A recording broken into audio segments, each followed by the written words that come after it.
You have 1 minute left. Okay. Thank you. And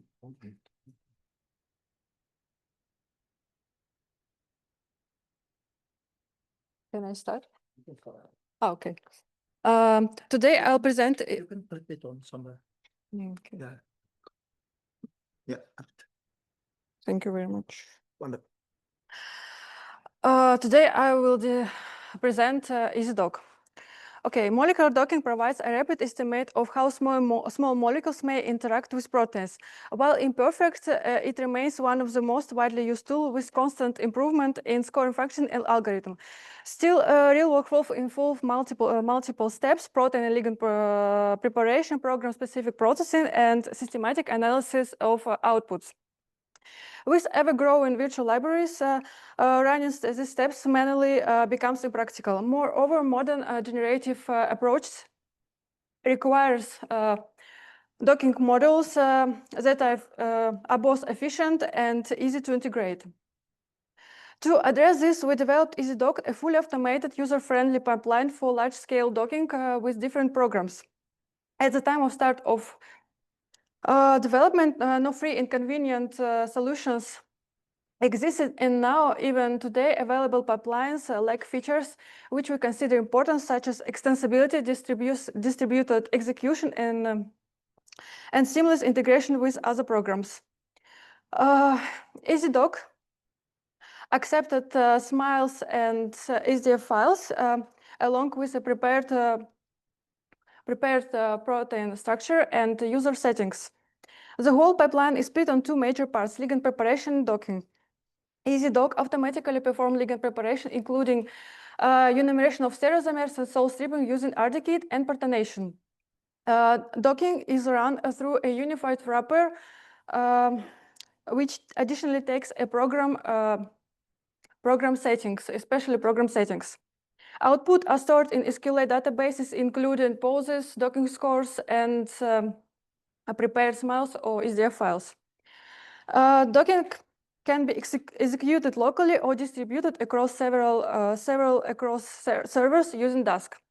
Also, we implemented functions which helps to increase runtimes. We implemented a schedule algorithm that predicts a runtime docking of individual molecules to minimize idle CPU time. Among the distinct features of EasyDock is ability to handle boron containing ligands. The replacement of boron atoms with carbon atoms, and then after docking, atoms change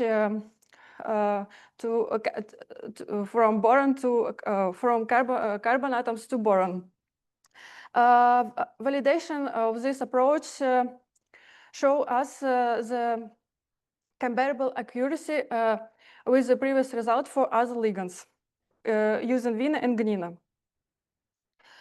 Also, we implemented requested functions such as ring sampling. We created algorithm when the molecules with saturated ring sample are enumerated, generated conformers by RDKit, 50 conformers, and then we cluster them based on coordinates of ring coordinates and atom which are attached to them. After that, we calculate average RMSD across all rings inside a molecule, and then we set predefined number of set of conformers, and also we added to the set of conformers the lowest energy conformer, which generated by RDKit. And validation on 1,400 compounds shows us that our algorithm improve post reproducibility, and we can use this algorithm to our tasks. Also, we implement open source protocol for protonation.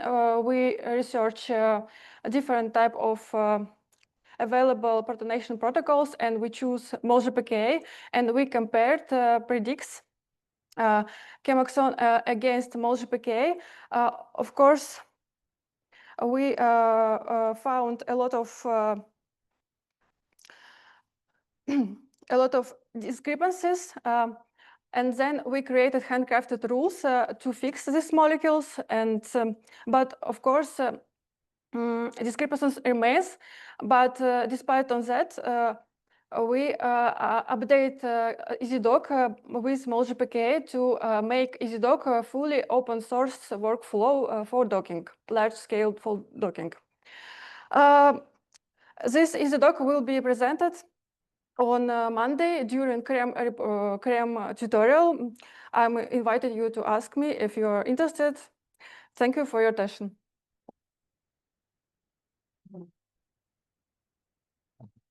Thank you very much.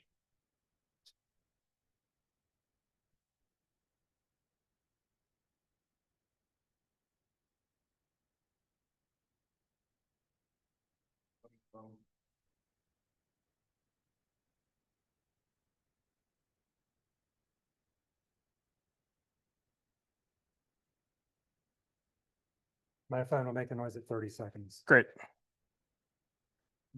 All right, 3 years. Oh, Thank you. This does not count for your 30. Me screwing up doesn't count for you.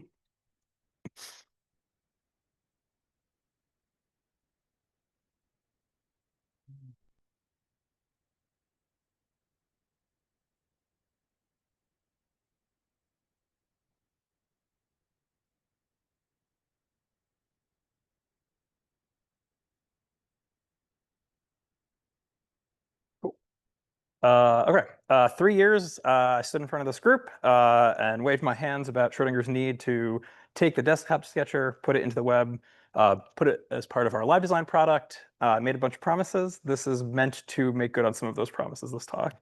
Okay, we have a sketcher. Sketcher does lots of good stuff. About 3 years ago, we took another UX pass over it to make sure that it had things like 3-button mouse support, rich context menus, sensible hotkeys, yada, yada, yada. This is all just more or less basic Sketcher stuff. But what's interesting about the Sketcher, the Schrodinger Sketcher, is that it uses RDKit specifically as the data model. So this application is a view onto an RW mole. We just reach into RDKit directly to do all of the interesting things, whether it's file format support or coordinate generation or aromaticity detection and whatnot. The actual Sketcher itself is built using C++. It's a C++ application. We build it on all 3 platforms because the Schrodinger suite requires that. But additionally, we build it, we cross-compile it using Unscriptum into WebAssembly. It has a number of dependencies, obviously RDKit to do the chemistry. We use Qt to do the graphics, and then there's a bunch of ancillary dependencies that maybe could go away, but largely we use in terms of historical reasons. Okay, promise 1 was 3 years ago. I said pretty soon this will be open access. Within like 6 months, it was on the public website for everyone to use. So that promise was pretty much quickly fulfilled. What's interesting about the actual application itself is that it's fully contained. Once the browser page loads and is downloaded and the Sketcher is running, no information is sent to Schrodinger. This is just like a totally independent application. You can see there's like tiny text at the bottom that says some legal nonsense, but effectively says we don't collect anything. But what's more interesting was the second promise that I tried to make, which was I would like to make this open source, provide to the community, get more feedback, and build a thing that we can all use. So that is what is now there. There is a repository on the Schrodinger GitHub page for the Sketcher. It's fully open source, C++, CMake. There's a bunch of CMake stuff in there that should make it easy. We have GitHub hosted runners that will run against your PRs, that build against the 3 platforms and the WASM build. I have a Valgrind build for memory leaks that I turned off. Don't worry about it. We'll fix that soon. When the runners finish and complete, they will drop artifacts for the application. You can download those artifacts into the appropriate platform. Here's a video of showing that I pulled down the Mac one. I can turn it on. I can use the Sketcher. It's lovely. in terms of roadmap, the internal roadmap for Schrödinger has a bunch of things that have been asked. Some of these things I showed 3 years ago, which we didn't make good progress on, including this like fragment stuff. It is on deck presently. But what's more interesting, and Rachel Walker will talk about this tomorrow morning, is the push for biologic support. So this video shows just like the first pass of this, which is I can paste a Helm string into the sketcher. It shows monomers. I can move the monomers around as though they were atoms. Obviously, the palette on the left is all atom stuff still, but we will eventually adapt that to be monomer specific. Yeah, I'm going really fast. This is great. Okay, here's a plot of commits, a bunch of people to thank. All of these people worked on this thing over the years. What's interesting to call out here is Nick Zonta specifically. You can see in the commit over time that it like more or less starts in 2021, 2022. That's kind of fake. That's just where we started to reinvent it. Nick has been working on this back as far back as 10 years before that.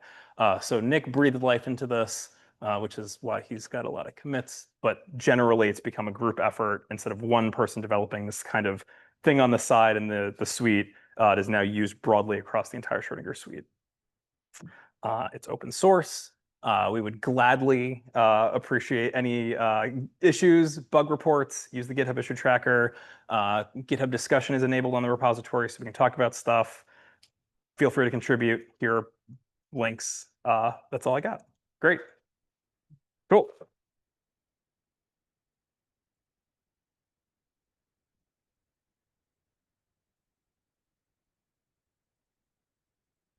Yep.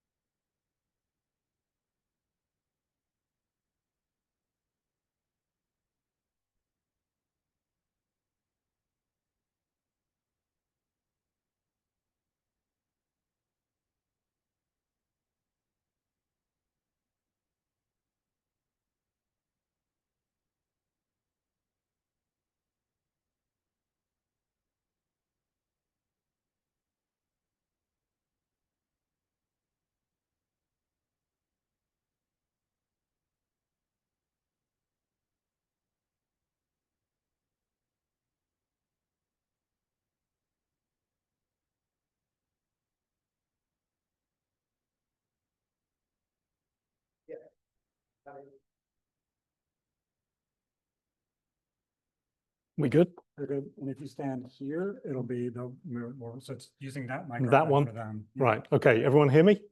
Good. Thumbs up. Excellent. I really like following the last speaker because he was saying a whole lot of promises he'd made 2-3 years ago and it's delivered. Now I'm going to make a whole lot of promises and hopefully in 2 or 3 years time, I'm going to be back here saying we delivered.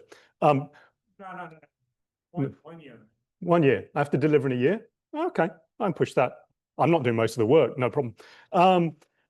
Most of you will have, or many of you may have seen the top graph, which is basically one of the graphs that's been very popular in the community this summer, which is co-folding methods great when there's lots of data. Yeah, not so good when there isn't. So you can whine about that or you can do something. So this is the do something approach. Basically, I'm representing a consortium of possibly foolish people who think they can, between treble and increase tenfold the amount of PDB data with affinity measurements over the next 3 to 5 years. That seems like an outrageous thing to come up here and say, but I like that. Because we've been doing it. So in April this year, the group at Diamond Light Source uploaded over 7,000 crystal structures to the PDB. And last year, that group contributed 5% of the PDB, which was more than North America. So we can generate that data. We can generate upwards of thousands of affinity measurements per month. So that's kind of feasible. We're generating large scale libraries. The libraries can actually go, the affinity measurements we're using, which are mainly cryoptics at the moment, we can do those on crude samples, and the crude samples can be used straight into crystallography. So this is all feasible at scale. Why am I bothering to stand here and tell you about stuff that we're in the process of setting up and doing? Because we're looking for collaborators. So we're recruiting large-scale collaborators to advise the Scientific Advisory Board on what targets we should look at. We're really interested in ligand target diversity. How do you measure that? We'd like to talk to you. We're interested in academic collaborators who might have views on how to solve some of the academic problems best. And bluntly, we're recruiting people. So if you're looking for a job, we're going to be actually out there. Well, we're live recruiting now. We've got a couple of jobs open on the headhunting site. If you want to, oh, last bit I was supposed to talk about. We're going to do continuous model rebuilding so that the models inform the next set of compounds we make. So it's an active learning cycle. I've got more to talk about this, which is on my poster. So come and talk to me, contact me on the Discord. How am I doing for time, Greg? I must have loads of time left. You have a minute. I got a minute and a half. There you go. I'm going to give half a minute to the next person because I'm generous like that. Come and talk to us about what we can do. The more influence you want to have, bluntly, you do have to pay. So it's not all going to be for free. All the data will go into the public domain. Okay? Everybody happy? Good. Right. Next speaker, you get half. Marvelous. Go for it.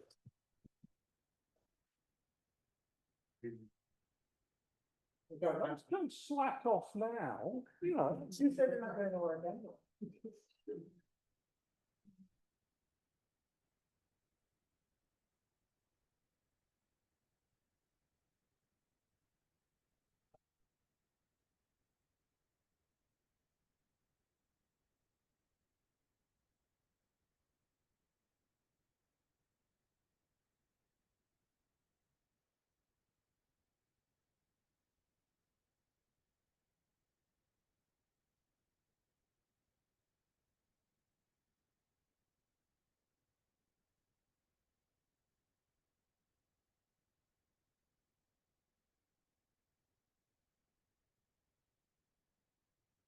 This works best if you stand here, like so that this microphone can get you.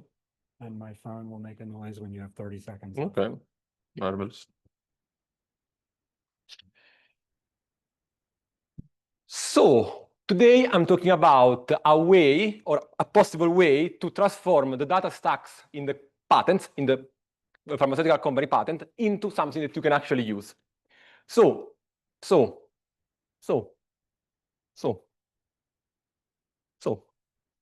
This doesn't count against you, don't worry.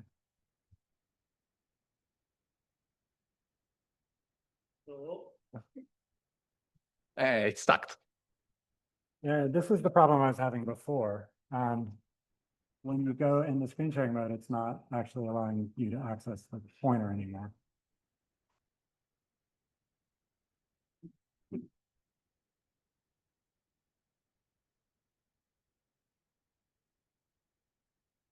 Try again.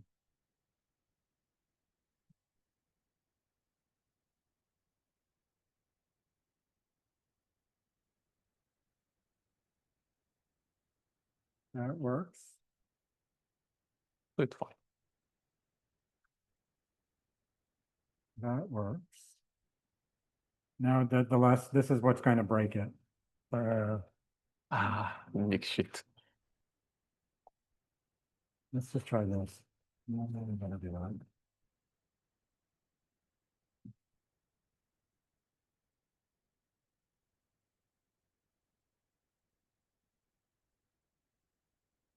Next.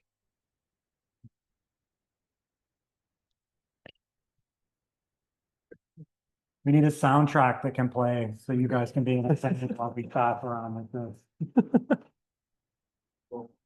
Hmm?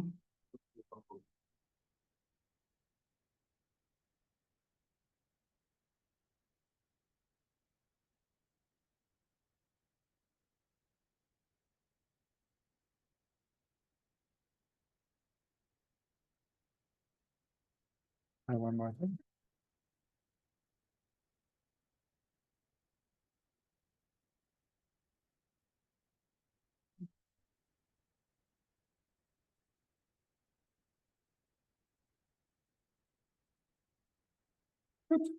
Patent, blah blah. So anyway, what is a chemical patent? A chemical patent is the document that the pharmaceutical company generates that protect their intellectual property. So the drugs that they discover, pretty much. And this document is a problematic thing for pharma company because they have to trade secrecy for authenticity, for exclusivity. So they want to hide the information inside those documents. Why are so important for everybody? Well, because they contain high quality structure activity relationship, not the shit that there is on Campbell or stuff. No, this is really high quality because they come in a pharma company, so super standardized protocol, amazing S50, stuff like that. What I claim to do, this tool claims to do, is that you upload a PDF and gives you the table. And then to sprinkle a little bit of cheminformatics that nobody gives a shit, there is also a molecular match pair, but you can do by yourself, and also deep QSAR, but you can do by yourself.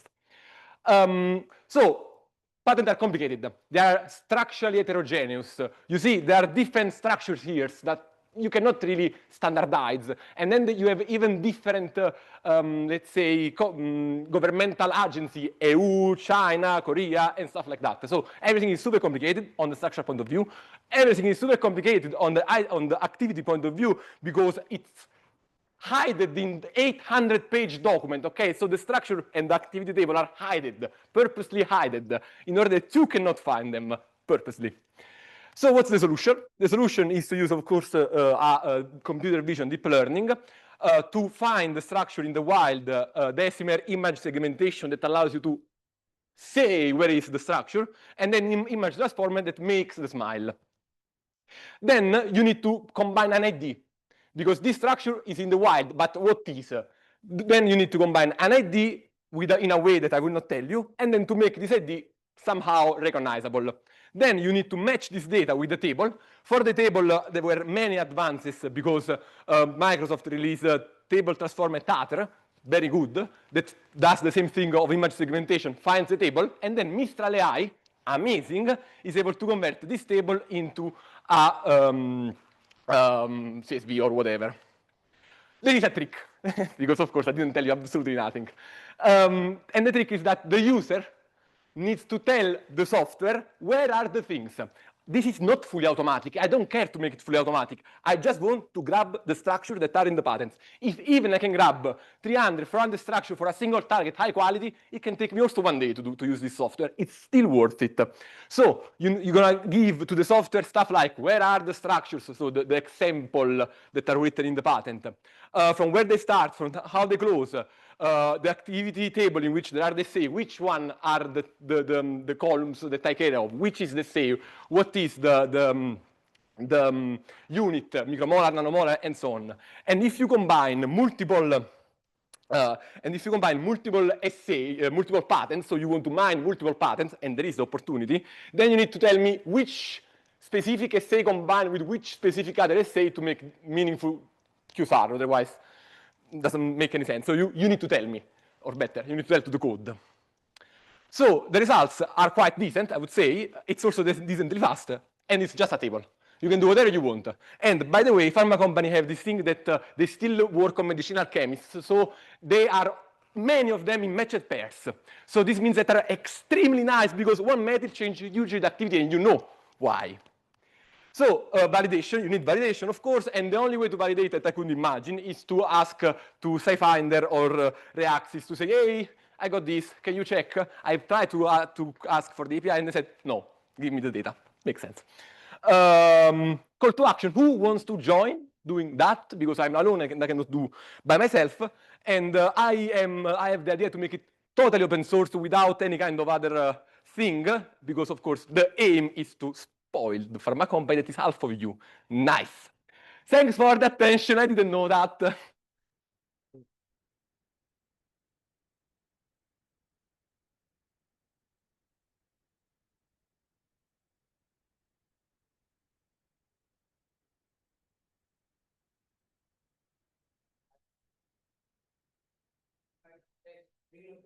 Oh no, I wanted to take it home. It's not nice. I'm Italian. Be careful. Be careful.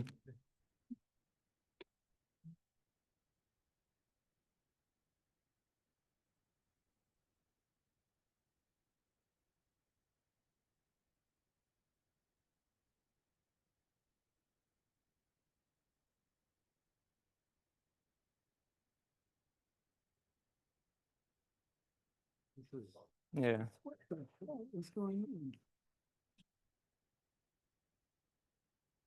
That's not you.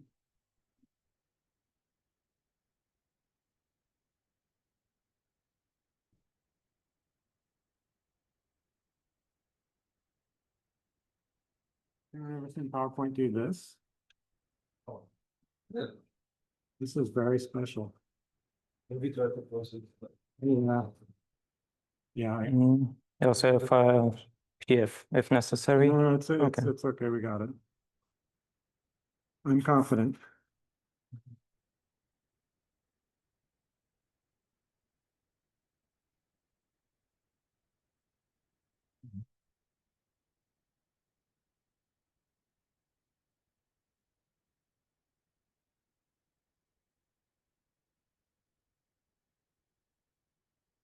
If you stand here, Yep. I'll hear you. Okay. My phone will make a noise at 30 seconds. Okay, good. Okay, my name is Valerij, and I would like to present a project that I worked on during my PhD, which is called OpenMMDL. And basically what it is, it's basically a workflow for MD simulations of protein ligand complexes in OpenMM. And it consists out of 3 parts: the setup, simulation, and the analysis. And basically every part of this workflow is responsible for one different thing. And the setup is basically responsible for setting up the files that you need for the MD simulation. That if a user types in OpenMMDL setup, it opens up on his browser an HTML that he can click through. And basically it's based upon OpenMM setup, and it contains 2 preparation options, those being the PDB fixer or the Ember, so that the user can either prepare with Ember tools the files that he needs for the MD simulation, or with PDB fixer, so that in the end he has a MD simulation script that is then ready to be run with the second part of it, that being the OpenMMDL simulation. And basically there you have the files that you created in setup, and you use them to run the MD simulation. And basically what it does in the background is, again, using the ligand, protein, and cofactor, putting them together to have a prepared system.